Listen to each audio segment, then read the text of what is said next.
the more observant of you may have noticed that I haven't uploaded a lot of videos lately. You can thus deduce that, well, now that I'm filming this very impromptu with my phone camera of all things, I must have something pretty important to talk about. Well, yes, and I'm going to talk about the presidential election of Iceland. So, on New Year's Day, the current president, Guðni Thorlacius Jóhannesson, who I've talked about a bit before in these videos, he, well, said that he would not be running for re-election, which is absolutely unheard of because he's only served 2 terms. That may sound strange to you, but, you know, 2 4-year terms, so 8 years, but the average time in office for a president in Iceland is around 13 years, so 3 terms plus on average. So, and by the way, he's not very old, he's not sick or frail, and his approval rating around 80%. So why is he quitting? Who the fuck knows, but he's an idiot for doing so. Now, as I've also said in some previous videos, so the president of Iceland is the head of state. He's not the head of government, so he doesn't directly involve himself with governing the country. For that, we have the prime minister, and who selects the prime minister? Well, that is the president. And of course, the president is also, you know, sort of supposed to be like the embodiment of the republic in a person, so to speak. And, you know, it's supposed to be like a unifying symbol for all Icelanders, you know, for their own republic. So, yeah, high approval rating is pretty good for that. So, the election is going to be on June 1st, I think. Er það ekki 1. júní? Ég veit ekki. Okay. But anyway, and here's the thing, pretty much anyone who wants can run for office, you know, for president of Iceland. Well, you know, they have to be a natural-born citizen, they have to be over 35, and not have a criminal record. I think that's the only criteria. That only, you know, that only includes, like, what, 3/4 of everyone alive in Iceland today, thereabouts? Which means that over 60 people have actually, you know, said that they are going to run. But here's the catch, you know, to be on the ballot, you need to have at least 1,500 signatures from people who, like, vouch for you. Like, yes, I want this person to run for president. 1,500 signatures is not a whole lot. Remember when the Constitution, as it is, was written, the population of Iceland was 1/3 of what it is now. So, yeah, 1,500 signatures is not a whole lot. But yeah, I'm just going to briefly touch upon the few of the, in my mind, more interesting candidates. There is, for example, Ásþór Magnússon, who is noteworthy only for the fact that he's run for president several times, and he's never gotten more than, I think, 3% of the total vote count.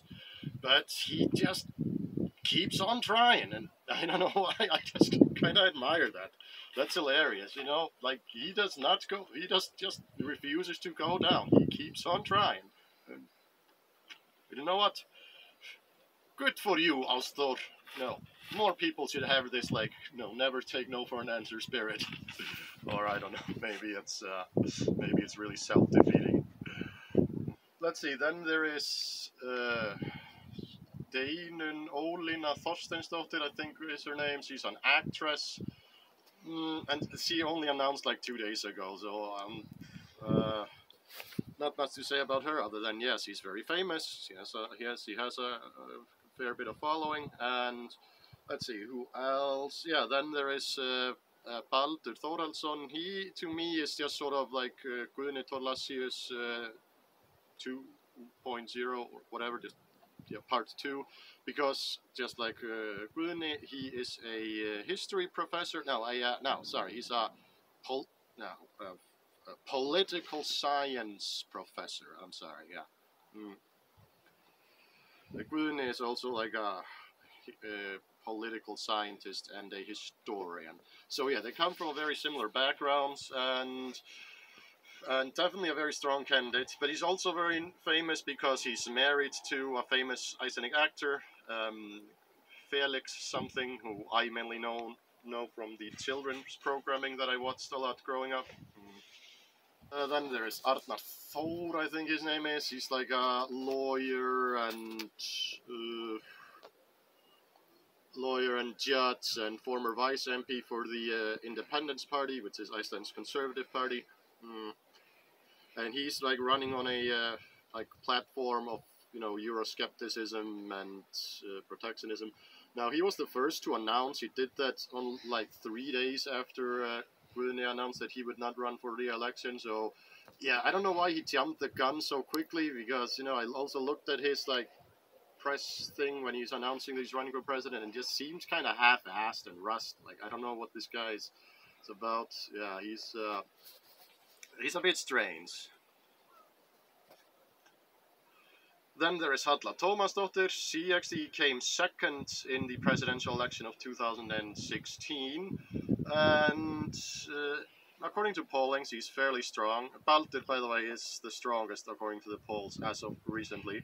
But yeah, Halla Tómasdóttir, she's some sort of a business entrepreneur, and she is like running on this like girl boss energy, you know, very strong Hillary Clinton vibes, and, you know, just kind of boring. Like, it does not excite me at all.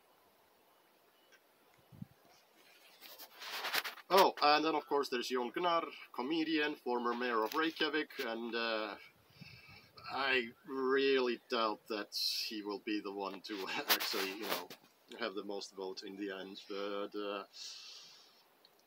I don't know, it's hard to take, like, you know, because when he said that he was thinking about running, people weren't even sure whether or not he was joking or not. Just like when he said he was going to run as mayor about 15 years ago. So yeah. But then again, he did become mayor, and nobody expected that. So who knows?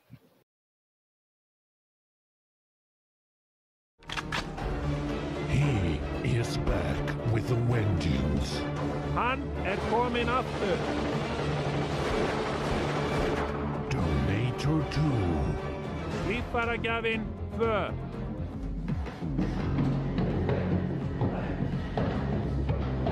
Hey, take it easy, man. We need your liver now. You took my lunch. You took my kidneys. But you shouldn't have taken my brains.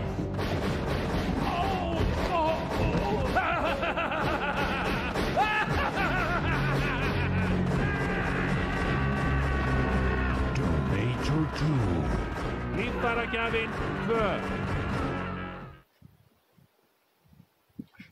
But alright, I'm mainly doing this video, I'm totally just doing this video because there's one candidate that I want to talk about, you know, saving the best one for last. I say the best because by far the most interesting. So, so the news broke this noon, and it surprised absolutely everybody in the entire country, and by that I mean it surprised absolutely no one except me, but Prime Minister Katrín Jakobsdóttir, leader of the Left Green, has decided that she's running now for the office of president. Obviously, you can't be Prime Minister and President at the same time, and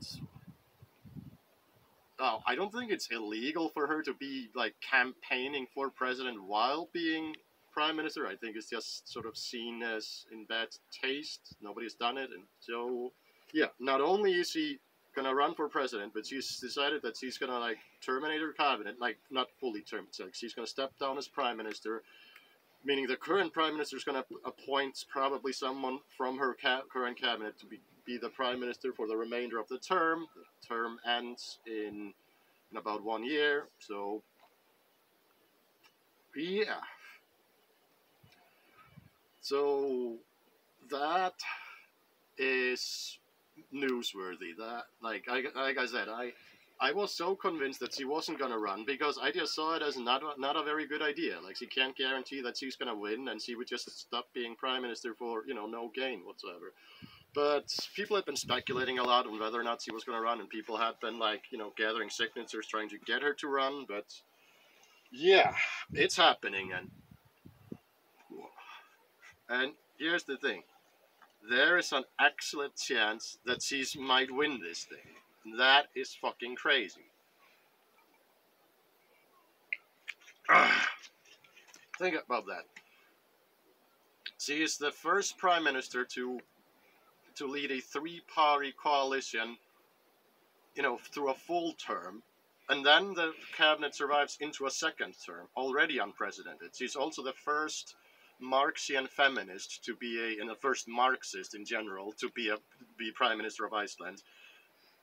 If she also then goes into becoming prime minister, I mean, she's already going through the history books, and now she's just going to have an even bigger chapter dedicated to her.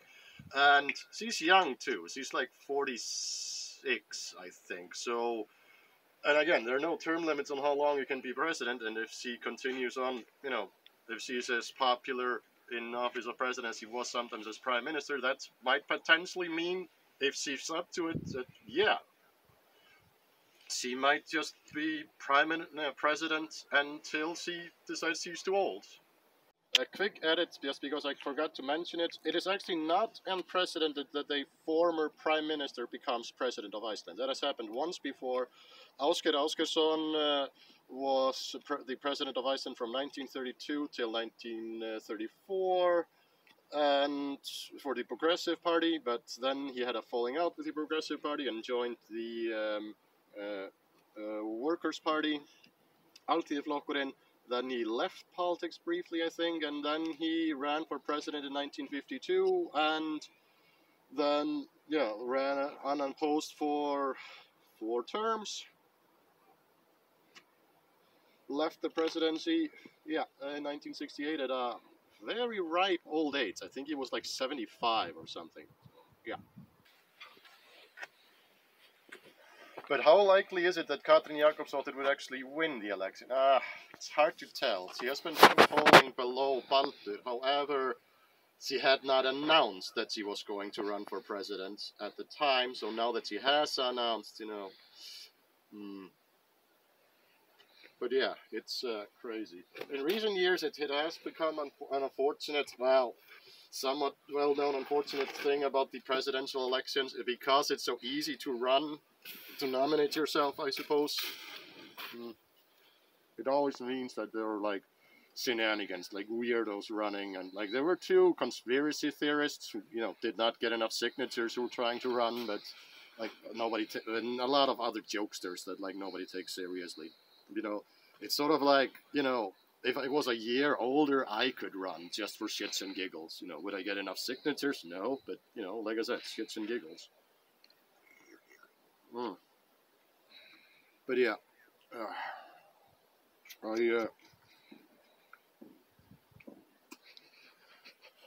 here's the thing. This of course means also that now that Katrín Jakobsdóttir, you know, is going to step down as prime minister, then like, who's going to replace her? Is the cabinet going to remain? Because Katrín Jakobsdóttir has sort of been the glue that held the cabinet together. I mean, let me remind you, this is a coalition government, you know, made out of the conservatives, progressives, and left Greens. So yeah, conservatives and socialists together in one cabinet. Obviously, there have been a lot of disagreements, and you know, dogs and cats living together, mass hysteria. But hey, they made it 1 term, and they're now a year left of their second. So yeah, all of this is very unprecedented, very interesting.